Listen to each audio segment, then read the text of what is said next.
हाँ जी बच्चों, आपका 51 सम ओपनिंग स्टॉक क्लोजिंग स्टॉक निकालना आपको वही है। स्टॉक की बात है तो cost of goods sold by में, ये तो आपको याद हो ही गया होगा अब तक। बस अब हमें इन दो चीज़ों को तो निकालना है ना। हमें स्टेटमेंट में गिवन है opening stock closing stock sales, GP का रेट दिया हुआ है, मींस रेशो गिवन है कितना 25।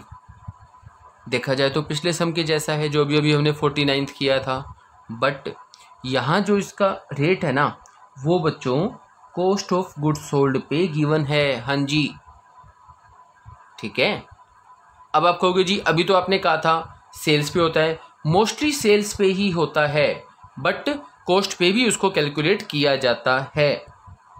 आप दोनों बातें सीखोगे यहाँ पे।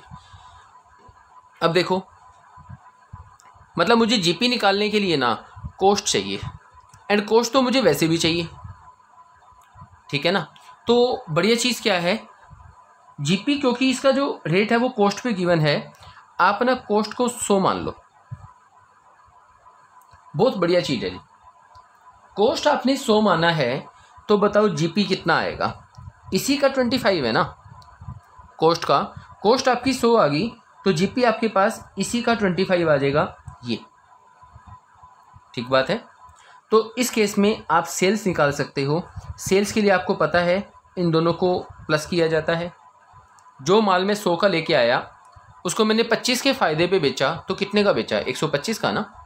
तो cost plus GP is equal to sales. अब सेल्स आपकी 125 है तो कॉस्ट क्या है, कॉस्ट आपकी 100 है, ठीक है।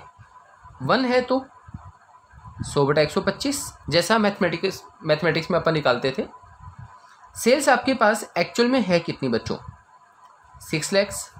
तो ये 6 लाख से यहाँ पे मल्टीप्लाई होगा जी, तो 120 आपके पास कॉस्ट आ जाएगी बच्चों ये।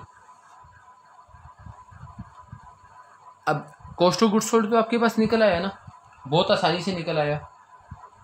यहाँ लिख लो, ये निकाल सकते हो। कैसे, इन दोनों का टोटल निकाल के देख लो।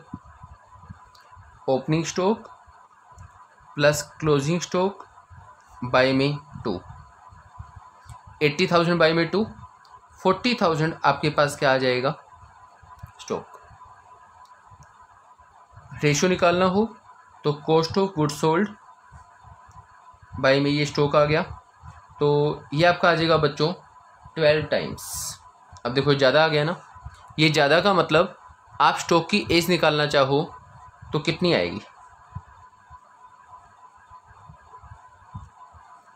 लगभग 30 डेज का टाइम आपके पास यहाँ पे आ जाएगा ऑलमोस्ट, ठीक है। अब देखो काफ़ी सही है, मीन्स ये जितना ज़्यादा आएगा उसकी एज उतनी कम होती जाएगी। हम चाहेंगे कि स्टॉक की एज कम से कम हो, उसी में ही अपना बेनिफिट है। ओके जी।